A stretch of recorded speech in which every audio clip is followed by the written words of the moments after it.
Philippines has cancelled a deal to buy Russian helicopter.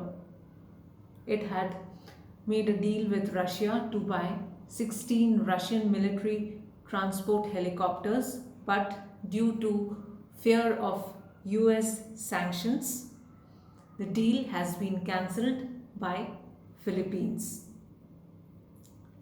Defense Ministry has said that the 227 million deal to acquire the Mi-17 helicopters have been cancelled due to the Russian war, as now Philippines fears that any kind of business transaction being made with Russia would be dealt with very strictly by US and sanctions could be imposed at any point of time. Stay updated with me.